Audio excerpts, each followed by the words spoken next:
Welcome back to Global Money Talk, live from the New York Stock Exchange. Pharmaceutical, steel, and insurance. Well, what do these industries have in common? They share a theme of adaptation as well as resilience. The steel and pharmaceutical industries face pressure to navigate regulatory scrutiny as well as reduce their environmental impact, and all three sectors need to innovate to address challenges. Steel with cleaner production, pharmaceuticals with drug safety, and insurance sector must contend with extreme weather impacts. Joining me live at the New York Stock Exchange for today's Market Insight to talk about navigating economic cycles in these industries is Richard Bayles, partner at Karani Asset Management. Thank you so much for joining me today. It's nice to be here. Well, last time you were here, we were talking about GLP-1s, and since then the CEO of Novo Nordisk has testified in front of Senate. So what do you make of what we heard from the CEO, and what can we expect as we move forward here? Okay. Before I begin, I'd like to clarify something. I may have left the impression that obesity comes from bad diet, no exercise, and so forth. It wouldn't be considered a disease by the FDA and others if that were the case. It's a disease because you can't avoid it due to your own genetics. Throughout history, it may not have occurred to people because they didn't get the kind of diet that triggers it. So it's a combination of diet and genetics. I just wanted to make sure that people didn't get the impression that it was only sloth and indolence that made it happen. Not that a case at all. People with obesity have a treatable disease.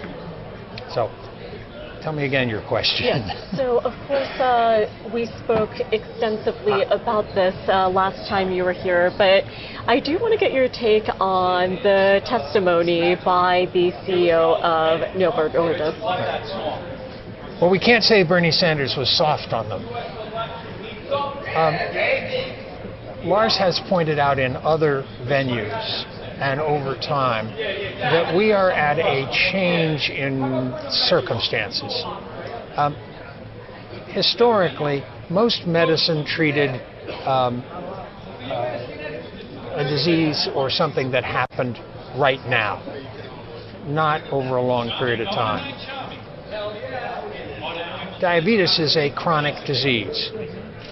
Medicine has turned cancer into a chronic disease, and heart disease and other things. We take medicines long-term for that. This means that medicine has become, pills, drugs have become significantly more important. That shifts people's perceptions. So we have a system that has, in the United States, that has been jerry-rigged since World War II.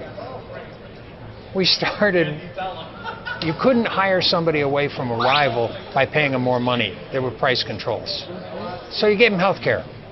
And if they already had health care, you gave them better health care.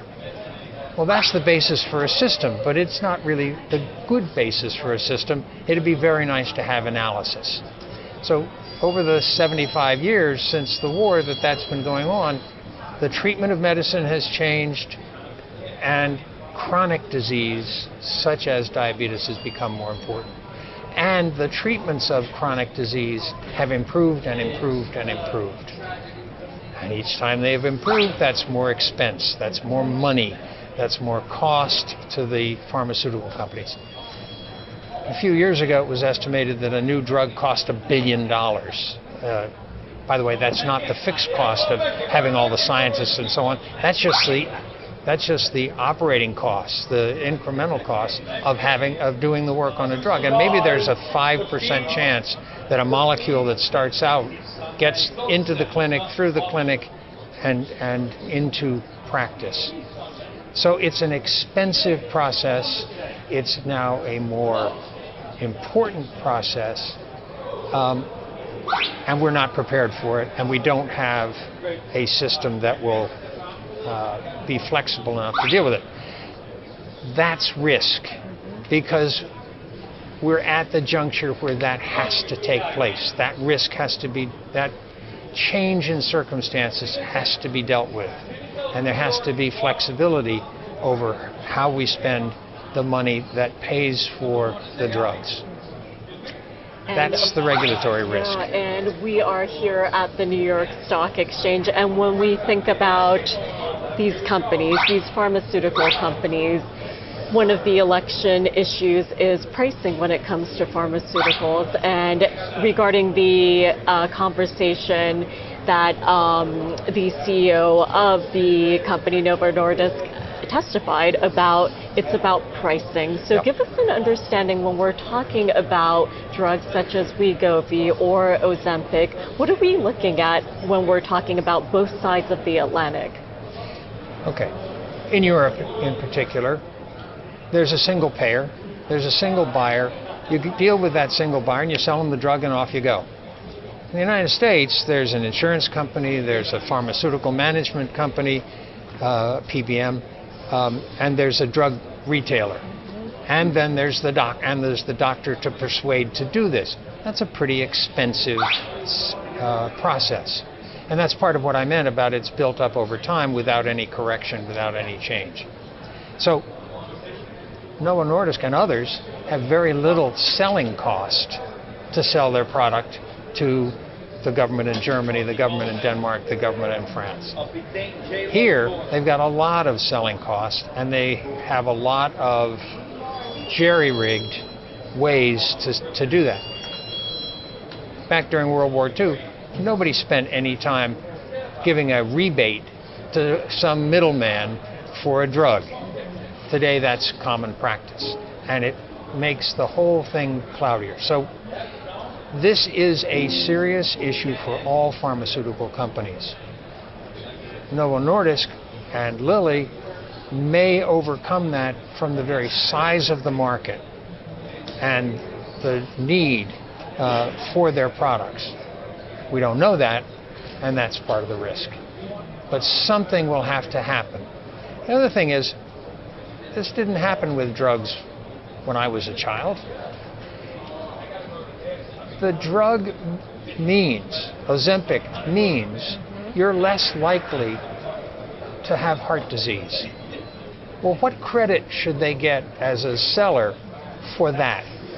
Well, actually, nobody knows, because nobody knows how many fewer heart attacks there will be over the next 20 years. Who will not get a heart attack because they lowered their weight with a GLP-1? We don't know. But it seems logical that some of the expense for the GLP-1 ought to go against the savings for the operations that didn't happen. Leave aside the pain and suffering that didn't happen. Nobody knows what that's going to be. Nobody knows what's fair. Nobody knows the facts. So it's going to be a long, tortuous process. What we need to hope as consumers is it isn't so long, so torturous, so expensive, so difficult that pharmaceutical companies cut back on their R&D and come up with fewer drugs. Coming back with fewer drugs is a really bad idea. Coming back with fewer chances for drugs is a really bad idea.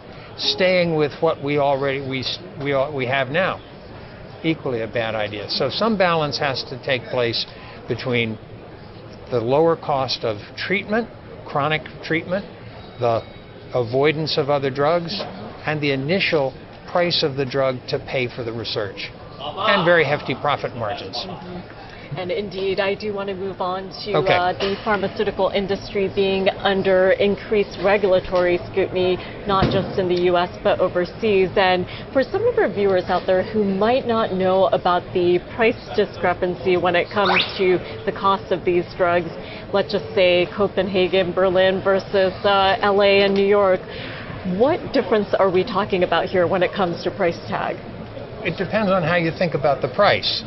Is it the list price, which they are providing in the United States, versus the price they give to the German government through negotiation? The list price may not depend on negotiation at all. It may be a way to offset the discount that the middlemen want so that they can pocket that discount perhaps legitimately, perhaps using their position to excess. I don't know. And in Germany, there isn't that middle cost. So comparing them, as Senator Sanders did, you realize this only costs X? Yeah, it only cost X because it only had to go one step. Here it costs X, Y, and Z because it has to go several steps. The pharmaceutical companies will bear some of the risk of the changes that are necessary. So will the government, so will the middlemen. Everybody's going to have to give up something. And we don't know how much it is. The only hope, well, not the only hope, but a big hope for the manufacturers is the need is enormous and the effect is really good. So weigh those two things. The risk of change in the payment mechanism and the value and benefit of providing the medicine. And when we're talking about regulatory risk stateside versus overseas in the pharmaceutical industry, what are we talking about here? Well, the regulatory risk, first there's a regulatory risk I don't think we need to worry about, and that is the FDA. The drugs that we sell, that are sold here, have gone through serious and sustained proving process. Phase 1, does it hurt you? Phase 2, does it begin to do anything for you? Phase 3, is it really good and safe and effective? And the companies have to pay for all of the trials that lead up to that. And they can get to the last minute and whoops, it really isn't as safe as we thought, and there goes $1 billion to no purpose. But because of the FDA, we do not have to fear as consumers that what we're consuming is what we might have consumed in the 19th century, sold out of the back of a horse and buggy wagon. And trust me, ma'am, this'll really take care of your fill in the blank. There's an analogy. I don't remember the figures, but essentially the FAA, the Federal Aviation Administration, came in the 1950s. And before that, airplanes were falling out of the skies. And air travel was not safe. They came in, they inspect the planes, they check to make sure that the runways are clear, they put in the traffic controllers, and now air travel is the safest form of travel. That's the analogy. That's the same thing with the regulation for the pharmaceutical industry. And I am confident none of them would like to go without the regulation, which is an imprimatur that this stuff works and it won't hurt you. And Richard, I do want to move on to the steel industry. So here is another industry that is also very sensitive to policy while we're talking about policy. So we know that steel as an industry has benefited from tariffs, and we are in a presidential election year, less than 30 days until November 5th. So give me an idea based on what you know. So if Harris wins, what do you think will happen to tariffs for the industry, and what if Trump wins? Tariffs are an important element for the domestic steel industry. Let's step back a second. This is a great place to produce steel in the modern electric arc furnace melting scrap method. There are essentially broadly two ways to make steel. You can take iron ore and coke and coal and boil them up together in a really expensive, really high fixed cost way. Or you can melt scrap. And when you melt the scrap, if it's really high purity, you'll have high purity steel. If it's low purity, you'll have sort of common steel that you don't really care about the surface or anything else. That's the cheapest way to do it. And if we were to begin the steel industry 150 years ago and could choose that one, that's what we'd have done. We have more old cars, old refrigerators, old buildings to be torn down and the girders to be melted than any place else in the world. And so we are the cheapest place to make steel. However, we don't make anywhere near the amount of steel the Chinese make, and they make it because they wanted to build a huge economy. And now it's possible they have made this huge economy, and they don't need the incremental steel. So what do we do with it if we're China? Much of it is the old fixed cost, high fixed cost business that's hard to get rid of. And the only way to sell a commodity like steel or paper or glass is to lower the price in the short run. So they'll want to sell a lot of steel here and in Europe. We have a protection because of tariffs against that because they dwarf our business. We need a domestic steel industry. Just because we want to build, we want to be in control of our own economy. And over here on the side, there's the military need. If we want our own tanks, planes, etc., we better have our own raw materials to make those. And so there is a national need for that. However, any tariff raises the cost of the products involved, and cars will be somewhat more expensive if we have a tariff, somewhat less expensive.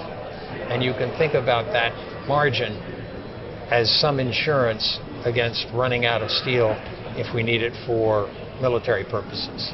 And I think that's a fair bargain. I don't know what Kamala Harris believes. I think since she's part of an administration that has maintained steel tariffs, that she'll probably maintain them if she wins. Trump has promised to increase tariffs, so I don't think there's any risk to the current level. If he wins, it may even be higher. That will have other knock-on effects, but as far as the steel industry and the pricing of steel, it will be protected. So it's a great place to make steel because of our scrap pile, all of those things we have to melt. It's a great place these days because we may be building a lot more infrastructure than we have in the past. Every steel analyst has hoped that at some point we were going to repair all our bridges. Yeah. We haven't, and I don't expect we will. And to give the viewing audience an idea of what we're talking about when we talk about production in the U.S. versus, say, China, what are we looking at in terms of the bigger picture? Okay, well, I think we make 100 million tons of steel, a little less in this country, and they make 1 billion. So 10 to 1, something like that. I'm not an expert. I'm not a living, breathing steel analyst, but I think it's something like that. And in Europe, they've used their steel industry until recently to stay open because other jobs depend on it. That's changing some, and so they're reducing it. And the part to be reduced is the heavy use of coal, heavy polluting, lots of carbon dioxide created. Those will need to go away because of climate change, and maybe we'll get closer to balance. But given the pace of our work on climate change, I wouldn't bet a lot of money on it. So steel will be a good thing to make here if the price is okay and our demand works out pretty well. You can make your own judgment as to how many bridges we're going to replace, how many solar panels we're going to put up, how many wind towers we're going to put up, that kind of thing. It's probably more than it's been. Probably getting greener will require some construction. How much more, it's hard to say. Probably not as much as the pricing was 2 or 3 years ago, but probably enough to be a decent return on investment. And Richard, you've highlighted a lot of issues there when it comes to something such as steel. We're talking about national security as well as infrastructure. And you've been following this industry for a long time, so you understand the competitive advantages, the ins and outs. So I do have to ask you, based on your analyses, what separates the winners from the losers here? In any commodity, doesn't matter what it is, but certainly in steel, you want to be the most efficient, lowest cost producer. That means decent access to raw materials, which is scrap, and electricity. We have, it's a technical term, but we have the stiffest grid in the world. there are old-time movies where they're executing somebody in the electric chair and the lights flicker when, that's silly. Maybe it happens in some smaller places, some less well-developed places. It doesn't happen here. You can start up an electric arc furnace and the grid in that place, whether it's Arkansas or West Virginia or California, doesn't move. So excellent electricity, raw materials, low cost. Those are big helps. It's hard to limp along with a traditional integrated steel mill. So the two biggest companies making steel in electric arc furnaces are Nucor and Steel Dynamics, and they have that particular advantage over the rest of the U.S. business. And the multiples pretty much reflect some of that because they're a little higher for those two than they are for everybody else. We'll see. And before we move away from steel, you mentioned a key term there related to climate and sustainability. So when we're talking about in industries such as the steel industry, there is pressure to reduce the carbon footprint. So what does this realistically look like based on your perspective? Well, you can see a way to get there. You just use electricity from wind and solar. You melt the scrap, and you're probably not going to have much in the way of carbon put into the air. You burn coal and melt down coke, you're going to generate a lot of carbon. So there isn't much in the way of price regulation, tax on the carbon. That's among the most contentious issues in the country, in the world, a price for carbon. Should it come, the electric arc furnace companies, the ones that recycle scrap, will be in a even more commanding position. So that's an advantage to them. We'll see if regulation puts that advantage into law. If it does, I would think that they would have an even greater advantage in the marketplace for selling steel because they could certify that it was greener, and that would be a good thing. And Richard, now I do want to move on to insurance. So right now, in terms of climate, here in the U.S., we are watching a hurricane as it fast approaches the region of Florida. And this is a region that was recently hit by another devastating storm, Hurricane Helene. And we're keeping our eyes peeled to see when this Hurricane Milton, makes landfall. But we all know, based on recent weather events, whether we're talking about hurricanes or even wildfire, when it comes to property as well as casualty insurance, this is a sector that has to contend and navigate a lot of non-controllable factors. So whether we're talking about regulation or competition or even weather. So give us an overview based on your research and having been an insurance industry analyst, what really makes a good P&C insurer? Okay. A couple of things as background. First, if you're an insurance company, you actually want to pay claims. If you never pay a claim, who's going to buy your product? If they never need it because you've underwritten it so well, you never ever pay out a claim, they're going to bypass you. They don't need you. So there's, in some senses, claims are an advertisement for insurance. Second, most insurance contracts are annual. So from the standpoint of the company, geez, I made a mistake last year. I didn't estimate how many hurricanes there would be, the severity, and so on, and I lost a lot of money.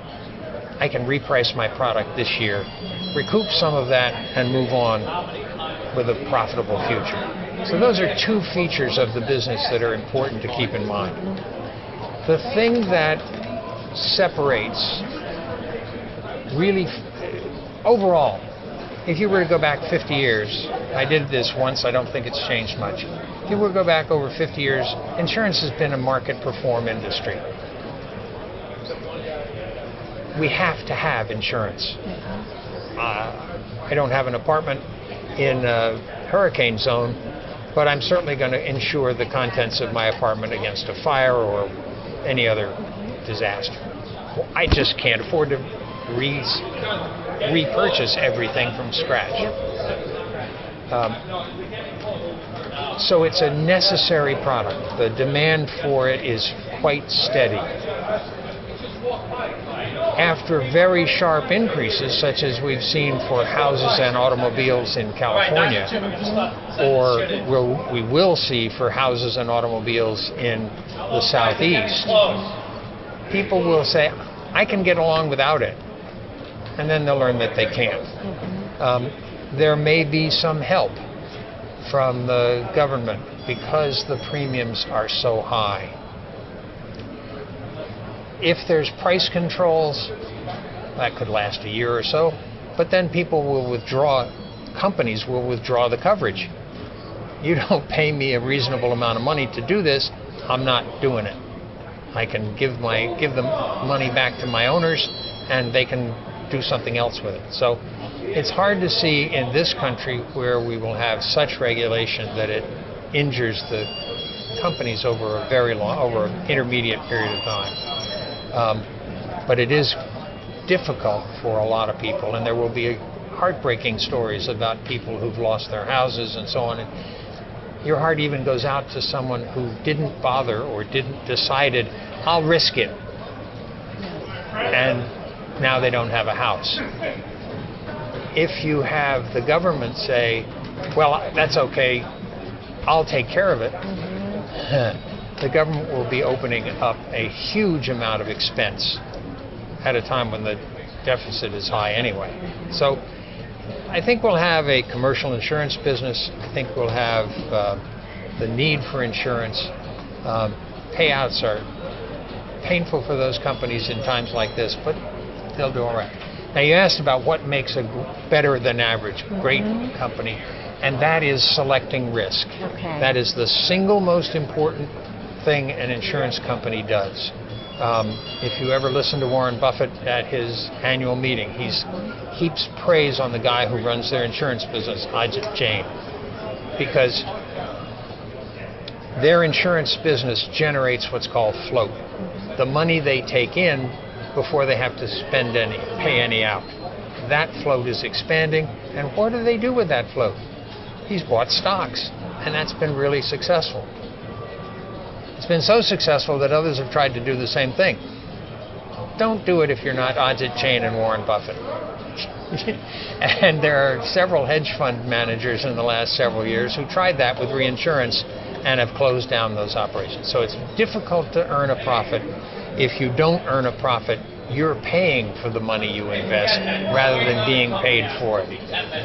That said, the best tests of an insurance company is what is their record over time in generating underwriting profits. And among that is a small but important detail. Does that money develop well over time? So if every year you are releasing reserves, so you took in $1, you put some of it in reserve, you invested the money in the reserve, and 3 years later you have, I didn't have to pay out as much as I thought I would. Now I have not only the reserve, but a little bit more. That little bit more is the mark of a really good underwriter. And it's something you should be looking at as you're choosing an insurance company to invest in or to buy the stock. The underwriting profits generated and the development of those profits. A case in point is GE, a number of years ago, at the beginning of their troubles, they'd shown profits in insurance for a long time. Unfortunately, they weren't developing very well, and ultimately they had to pay the losses, and it was devastating. It's not too strong a word for GE, but they did show profits for a long time. You want to see how the profits are, how much profit is generated, and how it's developing. And as we approach the end of this hour, I think you've given us a great overview of these three industries as well as weighing in on the risks, because I think it is very important to highlight those risks in addition to how to identify those opportunities. So, Richard, thank you so much for joining me here today at the New York Stock Exchange. Great to have you back. I enjoyed it. Thank you. And that will do it for Global Money Talk from the New York Stock Exchange. We're so excited to bring you daily coverage on SamPro TV. You can check out the show anytime on our YouTube channel by searching Global Money Talk. Thank you so much to all of our viewers for joining us today. We'll see you back bright and early tomorrow. Have a wonderful day.